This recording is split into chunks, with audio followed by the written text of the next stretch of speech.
Então, turma, me contem aí, como é que tá a saúde do couro cabeludo de vocês nesse momento? Hein? Me contem, depois da primeira aula sobre as doenças do couro cabeludo. Ai, Christian, eu não sei do que tu tá falando, não sei qual é a primeira aula. Volta um vídeo atrás, eu vou deixar aqui no card para vocês ir lá e assistir a primeira aula e muitas coisas atrás também que valem a pena assistir. Porque esse canal é cheio de quê? Cheio de conteúdo de qualidade para vocês.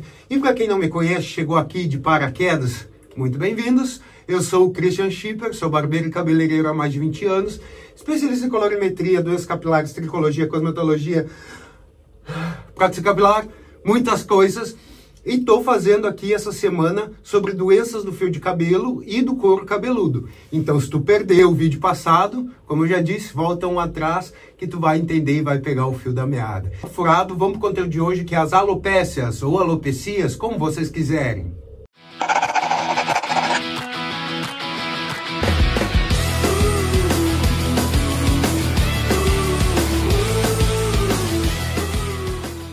E agora vamos a elas, as alopécias ou alopecias, que são muitas. E tenho certeza que muitos de vocês já viram e não sabiam identificar. Primeiro, dar-lhes parabéns, que já vi que percebe muito disto. Sim, também, o que é ótimo. Estudei muito tricologia. Ótimo, é ótimo. Primeira coisa, eu gostava mesmo de começar no termo alopécia também, que é um chavão que as pessoas têm medo, alopécia ou até alopecia, que é como se devia dizer, mas todos dizemos alopécia. É tudo que seja, ou seja, aquilo, mas tem uma curiosidade, aquilo vem do grego, porque no grego alopex é raposa, está bem? E como havia uma espécie de raposa que todos os anos, que era das montanhas com neve, todos os anos mudava duas vezes de pelo, esta troca de pelo de cabelo, vem o nome alopex, que é o nome hoje em dia alopecia. E nós consideramos tudo que seja uma queda de cabelo normal, consideramos alopécia. Ok? Agora, dentro da alopécia, pode haver alopécias sem grande importância ou com maior importância, ok? Primeira coisa, teoricamente, a falta de cabelo, nós chamamos alopécia, daqui a um bocado podemos falar o que é isso, porque a alopécia não é, mas as pessoas muitas vezes pensam que a alopécia é a alopécia areata, aquela grave, não. A alopécia é tudo, desde que seja mais grave ou menos grave, mas a seguir podemos explorar um bocadito este termo que acho que é importante as pessoas perceberem. Mas, primeiro, todo o tipo de falta de cabelo, a alopécia androgenética, esta que eu tenho, que sofremos nós três aqui na mesa, é considerada uma doença pela Organização Mundial de Saúde, também. Porquê? Pelo impacto psicológico que tem sobre muitas pessoas. Portanto, a primeira coisa que digo, isto para mim, sem dúvida, é algo médico, também. Por isso é que mesmo nos hospitais há serviços que se dedicam. Depois, existe mais de 100 alopécias, está bem? Entramos, seja desde a areata, depois as alopécias cicatriciais. A primeira delas, e é a mais comum, e é uma das doenças que eu mais via no Brasil, é a alopecia areata. Ela causa queda de cabelo em áreas circulares por uma reação autoimune do nosso corpo. Ou seja, é nós que fizemos o corpo expulsar o cabelo. Que aí, imagina, a areata é uma questão autoimune, uma coisa engraçada na areata, que é aquela que, para quem está a ouvir este podcast, serão muitos, vai ser que é aquelas placazinhas que fica mesmo sem cabelinho nenhum, mas, não sei se o Schipper sabe, na alopecia areata o folículo está bom. A qualquer momento ele pode crescer. Ok. Agora, o problema é que às vezes cresce, portanto, muitas vezes nos homens aquela falhinha na barba, passado meio ano, um ano, cresce, como pode nunca crescer, pode evoluir totalmente. E porquê é que nós não podemos fazer transplante capilar, nesse caso? Porque o folículo está bom. O corpo é que está a dar um sinal autoimune para o folículo não crescer. E por isso é que uma das bases de tratamento é com corticoides. Sim. É diminuir as nossas defesas. Só que não podemos ir a uma dose tão alta, ao ponto de nos fazer perder as nossas defesas. Christian, e como isso acontece? Depois de estudar muito sobre alopécia ou alopecia, eu vou tentar resumir mais ou menos a historinha dela aqui para vocês de uma maneira fácil para todo mundo entender. E é assim que eu até explico para alguns clientes, ok? Pensemos nós que o nosso corpo é todo feito de eletricidade. A alopecia é como se fosse uma explosão nuclear.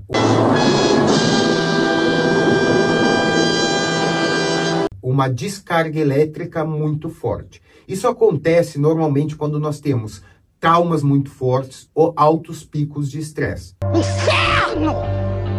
Inferno! Por isso, se vocês perceberem, a área da queda é sempre redonda e ela pode acontecer em vários pontos do corpo. É como se nós não conseguíssemos expulsar tudo aquilo de dentro de nós e essa descarga elétrica acaba por explodir aonde? No folículo piloso. E aí libera todos os fios daquele folículo, formando aquela área sem cabelo. Por ser uma doença autoimune, não tem cura, ela pode voltar a acontecer. Se acontece 2 ou 3 vezes no mesmo local, a possibilidade de crescer cabelo novamente ali é mais difícil. É como se tivesse queimado o folículo piloso. Mas ela pode ser tratada com corticoides tópicos, injetáveis, minoxidil e imunoterapia. A segunda é a alopecia universalis. Essa, pessoal, é uma evolução da alopecia areata, ou seja, universalis é quando cai todo o pelo do corpo, cabelo, sobrancelha, cílios, pelos, enfim, não fica nenhum pelo no corpo. Ela é um tipo de alopecia autoimune severa. E o tratamento pode ser feito através de terapias imunológicas e imunossupressores. Eu conheço 2 casos de alopecia universalis. Eu já tive uma aluna que sofreu um trauma muito forte, muito brusco, e 1 semana depois caiu todo o pelo do corpo. E foi quase que instantâneo. Quando ela me contou, eu não acreditei, porque ela usava cílios postiços, usava uma peruca muito bonita e tal. E também conheço um bebê que nasceu com alopecia universalis, porque a mãe sofreu um trauma muito grande durante a gravidez. E o menino cresceu sem pelo nenhum e vive super bem. Claro que em algumas situações, como sobrancelha e cílios, que são necessárias para a proteção dos nossos olhos, isso pode vir a incomodar futuramente. Mas é irreversível. Não há como voltar o cabelo nesses casos. Essa é a que eu mais peço para todo mundo ter cuidado.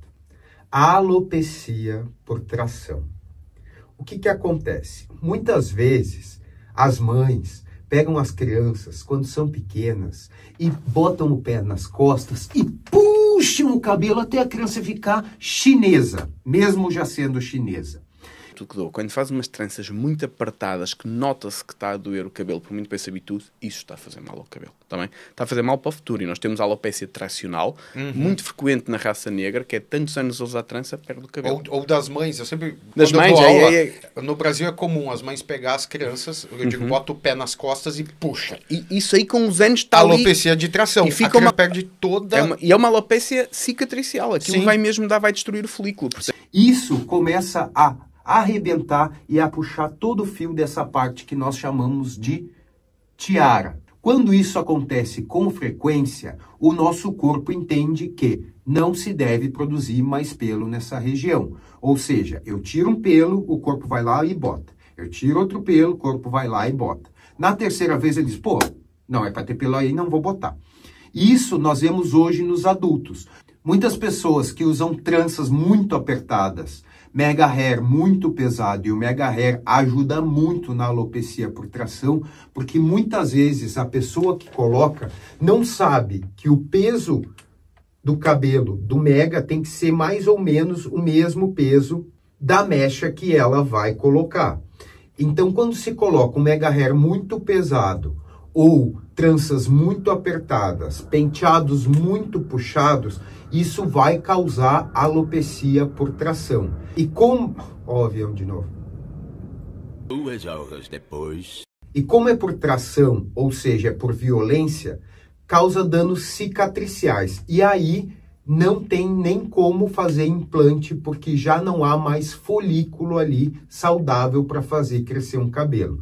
Então, mães, pais, tomem muito cuidado com as suas crianças à hora de fazer os penteados. Não puxem muito com força. Outra coisa, pessoas que usam mega hair e tranças. Não usem tranças muito apertadas e nem mega hair muito pesado. Use a quantidade de mega hair que combine com a quantidade do teu cabelo natural. Até porque, muitas vezes, quando chega a hora da manutenção do mega hair, vocês percebem que parece cada vez mais estão com menos cabelos. Então, neste caso, procurem bons profissionais. E depois há as alopécias cicatriciais, muitas delas associadas a problemas de pele, seja líquen plano, seja alopecia frontal fibrosante. Atenção, esta é uma epidemia que é essencialmente nas mulheres pós-menopáusicas, mas pode ocorrer em qualquer pessoa, que é esta linha começa a vir para trás e nota-se que há uma inflamação. Está a acontecer também um tipo de alopecia cicatricial, aí é própria. Há algum tipo de inflamação, algum problema da pele que ataca o cabelo e e destrói. E aí é irreversível também. E aí transplante depende, pode-se fazer, mas quando já está controlado, temos que explicar ao paciente que o resultado pode não ser, enquanto que numa alopecia androgenética, eu digo-vos, o cabelo transplantado, se for tirado de uma zona forte, em princípio é durar para sempre. Num caso destas alopecias mais complicadas, eu tenho que explicar que pode ou não pode durar, está bem? Que pode haver perda. Eu faço sempre, eu tenho uma camarazinha, a tricoscopia, para nós vermos como é que está o folículo, a raiz, e às vezes acontece, não é assim tão incomum, ok? A pessoa vem para fazer o transplante, está com uma falta de cabelo, pensa que aquilo é alopecia androgenética normal, ou tem uma falha, e eu também, à primeira vista até me parece, e quando ponho a câmera vejo ali uma inflamação que digo, isto não é normal, esta pele não está normal. E muitas vezes, ou seja pela história clínica, ou às vezes até fazer uma biópsia, vejo que há ali uma alopecia cicatricial, por exemplo, um líquen plano de pilares. O que é que eu aí digo? Amigo, não podemos avançar já para o transplante, vamos fazer tratamento, vamos estabilizar isto durante 1 ano ou 2 para isto estabilize, e a seguir eu já posso dar a hipótese do transplante, mas sabendo a pessoa que, como já está estabilizado, em princípio vai correr bem, mas temos que avaliar caso a caso, está bem? Portanto, mas aí se eu faço um transplante naquele caso, pode pegar, passado 1 ano perde 20 ou 30%, passado 2 ou 3 anos perdeu tudo, e depois, o transplante foi mal feito. Não foi um diagnóstico mal feito, e por isso é preciso saber o diagnóstico. E por último, não menos importante, a alopecia androgenética. Essa, tanto eu quanto o Dr. Henrique temos muitas coisas para falar. Mas, como já diz o nome, ela é androgenética. Nós herdamos esta alopecia. Normalmente, e o Dr. Henrique pode confirmar, pode ser passada pela mãe. Então, a mais comum é a alopecia androgenética. Portanto, o andro significa hormonas andrógenas, portanto, significa que há uma componente hormonal, e o genética que vem dos familiares. E já aqui vou uma coisa que acho que é importante. Então, vem dos familiares, vem do pai, vem da mãe, vem dos dois. Acho que é uma dúvida que quase todos têm. Já existem mais de 100 genes identificados, está bem? É verdade que o gene mais importante, que é o receptor de andrógenos, vem da mãe. Eu ia dizer isso, porque um dermatologista me falou isso. Mas são mais de 100. Portanto, por muito que aquele venha da mãe, o conjunto de mais de 100 pode fazer com que a pessoa, até a mãe, não tenha problemas e tenha. Agora, eu dou muito exemplo para os pacientes perceberem que é como a altura. Nós tivemos 2 pais altos, pai e a mãe alta, a probabilidade do filho ser alto é maior, mas às vezes sai baixo. Sim. Igual que às vezes os pais são baixinhos e o filho sai alto. Portanto, se eu tenho pai, mãe e familiares com alopecia androgenética, com aquela falta de cabelo que nos homens é as entradas e a coroa que vai evoluindo, e na mulher costuma ser a risco ao meio que vai ficando com menos densidade, a probabilidade de eu ter é muito maior.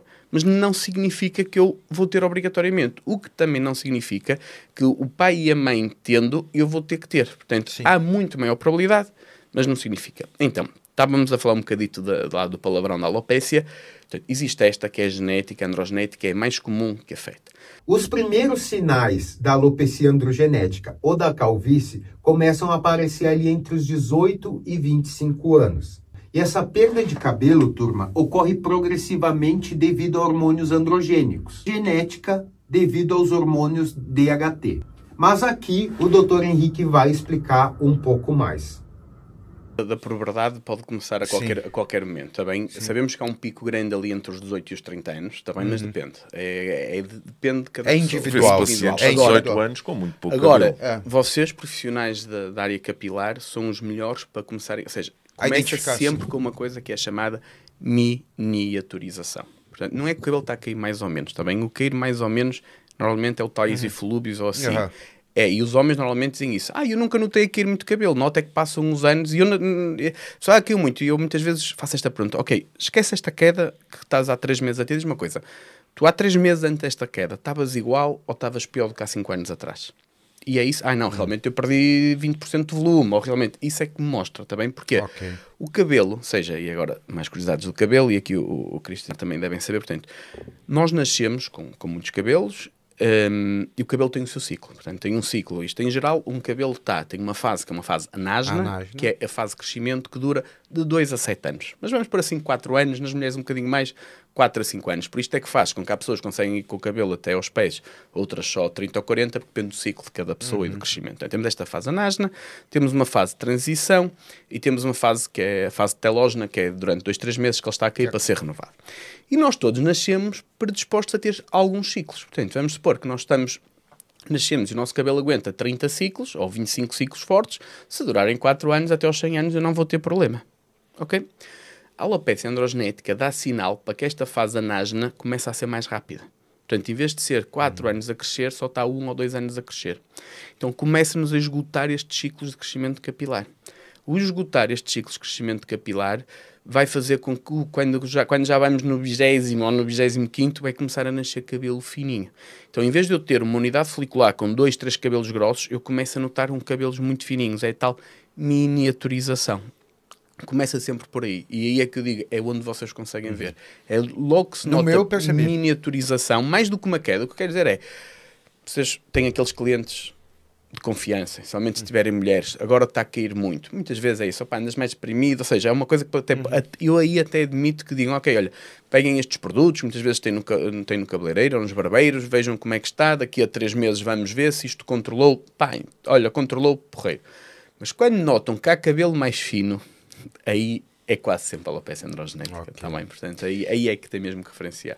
Eu só tenho que mentalizar-se disso, está bem? Que a alopecia androgenética é crónica, é para toda a vida, não tem cura, é para toda a vida. Alguns dos tratamentos já são bem conhecidos, como o minoxidil e a fenasterida. E em casos mais graves, como o meu, o transplante capilar é o mais indicado. E se vocês quiserem saber como é que foi todo o processo do meu transplante, se doeu, se não doeu, como é que foi o pós, como é que foi o antes, como é que foi o tratamento lá, cada detalhezinho da cirurgia, porque eu prestei atenção em cada detalhe, me deixa aí nos comentários que eu faço um vídeo para vocês só sobre como foi o meu transplante capilar.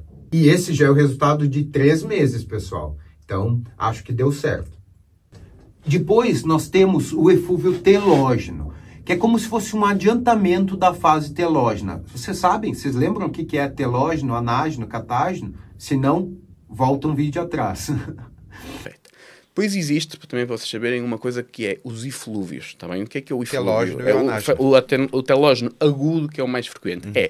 Nós, por alguma razão, sofremos um stress que o nosso cabelo decide cair. Um caso muito notável foi no Covid. A pessoa ficava com infecção de Covid, muitas vezes era grave, tinha que recorrer a tratamentos e passado 2, 3 meses começa a cair. Igual que se eu agora tivemos um problema, desde uma dieta muito rigorosa, a uma alteração da tiroide, a problemas, a pessoa, uma morte, alguém ou assim, é normal que 3 a 4 meses depois o cabelo comece a cair, está bem? Em princípio, se aquilo não for muito intenso, esse cabelo vai recuperar, está bem? Sim. Demora 6 meses. O mais importante é tratar a causa, é que deixe de haver esse problema. Se a pessoa estiver deprimida, é que deixe de estar deprimida. Se estiver com falta de ferro, é que deixe de estar com falta de ferro. E aquilo volta, está bem? Portanto, este é outro grande grupo. E a maior parte, felizmente, 95% dos problemas, ou é alopecia androgenética, ou é este eflúvio telógeno, que é esta queda que acontece após algum acontecimento. O eflúvio telógeno, pessoal, é a perda de cabelo difusa, geralmente causada por estresse ou também muito comum nas mulheres pós-parto. E vocês sabem por quê? Porque durante a gestação, a placenta produz muitos e muitos nutrientes. De tudo que a mamãe se alimenta, ela transforma em nutrientes para o corpo. Tanto que muitas das grávidas cresce muito o cabelo e o cabelo fica muito bonito. Na hora do parto, a placenta é retirada de uma vez só. Ou seja, o corpo entende, opa, aquilo que estava sendo produzido não está sendo produzido mais, o que aconteceu? E aí começa a queda de cabelo, que é a queda de cabelo pós-parto. Também o efeito das anestesias após a cirurgia causa também o eflúvio telógeno e dietas muito rigorosas. Mas não se preocupem, todo mundo tem essa fase telógena, que é quando cai mais o cabelo, como eu já expliquei no vídeo passado. Esse cabelo vai retornar, é só dar um tempinho que ele volta. Depois nós temos o eflúvio anágeno, que é uma perda muito intensa de cabelo na fase anágena do crescimento do fio. Esses casos acontecem normalmente em pacientes oncológicos que fazem quimioterapia. Também pode acontecer por algum tipo de administração de medicação muito forte, ou também alguma intoxicação ou agentes químicos. Mas não se preocupem, ambos os eflúvios, a possibilidade do fio voltar e crescer normalmente é de 100%. Mas claro que sempre, suplementação nutricional, o controle de estresse e tratamentos tópicos fortalecedores são bem-vindos. E agora me contem aí, gostaram do conteúdo de hoje? Sim, eu adoro falar sobre doenças do couro cabeludo, principalmente identificar e ajudar os meus clientes. Espero que vocês consigam fazer o mesmo. E para não perder conteúdos de qualidade, já se inscrevam aqui no canal, ativam o sininho para não perder as notificações dos novos vídeos, deixa teu like e compartilha com quem vocês acham que precisa assistir esse vídeo também. E também já me sigam nas minhas redes sociais que não são sensuais, porque lá eu posto conteúdo todo dia e ainda dou dicas e respondo todo mundo que me pergunta, que tem dúvidas. Eu sempre tenho uma caixinha de perguntas lá para responder a todos que quiserem, e aí eu respondo full time, certo? Então, até o próximo vídeo, na terça-feira, que vai ser especialíssimo também, vai ter muita dica para todo mundo, certo? Então, até terça-feira, valeu, tchau!